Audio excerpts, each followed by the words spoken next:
them and the families all together at Christmas. For you, 3 is the magic number, isn't it? Absolutely. You don't take this lightly, do you?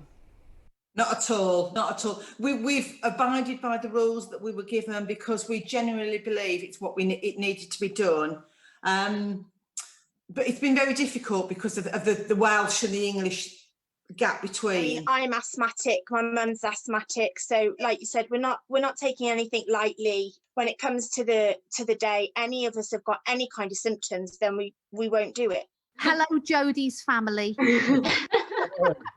The last time I saw you, Jodie, was when you were waving goodbye to your family at the first term of university. Yeah. That's crazy. I was so sure it wasn't going to fit in. Since then, Jodie and much of her halls of residence have had COVID.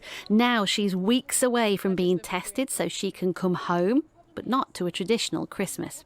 We usually do Christmas Eve, the Italian version, and we usually go to our grandparents, sit around the table and eat and drink. Eat, sing, dance, have fun, be mad. Lots of singing.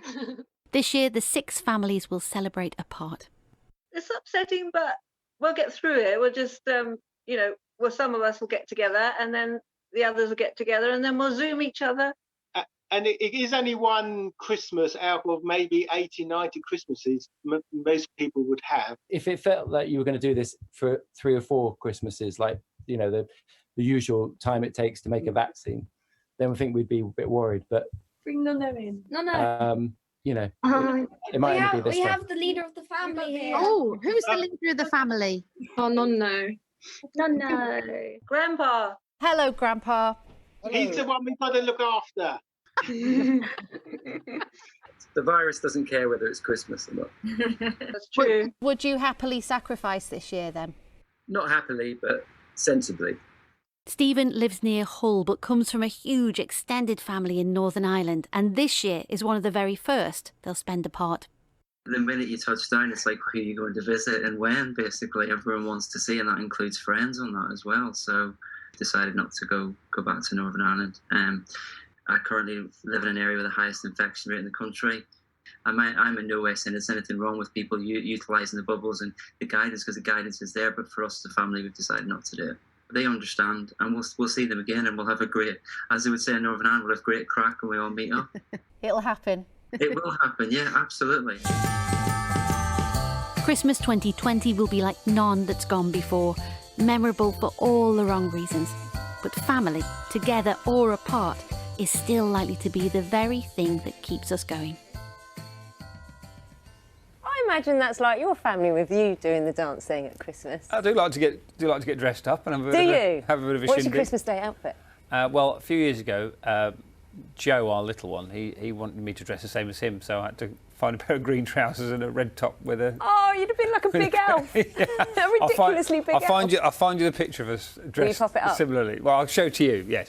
It'd be a very unhappy Walker household, Yes, wouldn't I it? would be in trouble. There is a plan for Christmas. Restrictions will be eased over a 5-day period, and it allows up to 3 households to mix, and people will be allowed to travel to see their loved ones. But the Prime Minister has warned families would need to make a personal judgment about visiting elderly relatives and the vulnerable. Breakfast Jane McCubbin has been looking at how people across the UK are feeling about this new festive plan.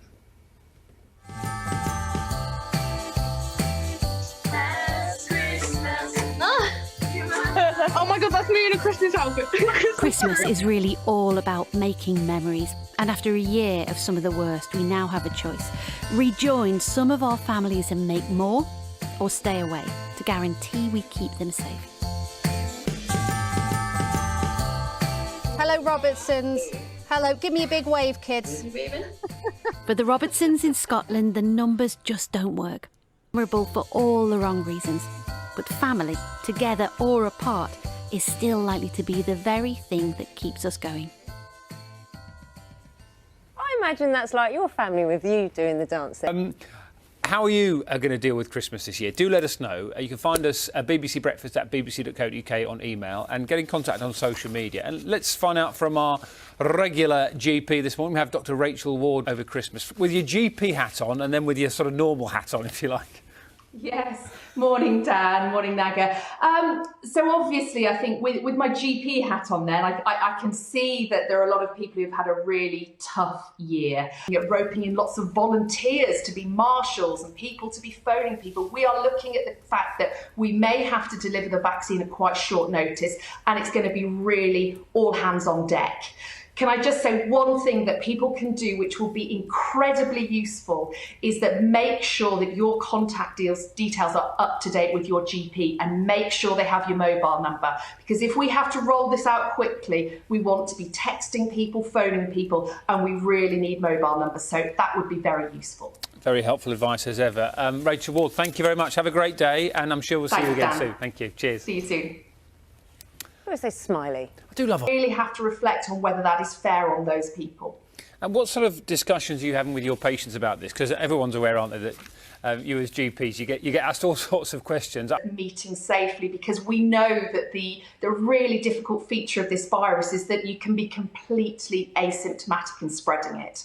So people understandably are looking at safe ways of doing things. Really the safest way, especially if you are at risk, if you're in an at-risk group, is to minimise the amount of people you see. I'm not saying don't see family and friends, of course, but just try and do it in a safe way. Try to keep the social distancing going, as difficult as that is. We all want to get together. We all want to give our family a hug at Christmas, but just, try and keep it sensible.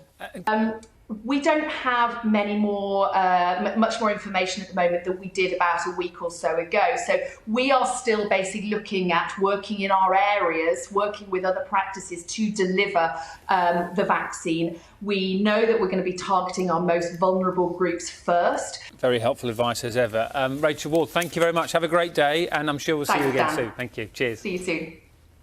I want to say smiley. I do love our GP chats. I feel like I learn something every day. Yeah, absolutely. That's the whole point, isn't it? That is the whole point. If you know, I just started playing golf and I didn't realise, so I'd hit this ball and I was playing with my husband and he was off in the trees. He was all grumpy about that. And I hit it and I thought there was a ditch in the middle of the green. So I said, oh, it's gone in a ditch. And he was like, there's no ditch in the green. And I walked up and I was looking all around, and then I was in France. I'd been playing for 2.5 months and I found it in the hole. I have done that to my kids before when they've lost enjoyment and I put the ball in the hole. Oh, it's gone in.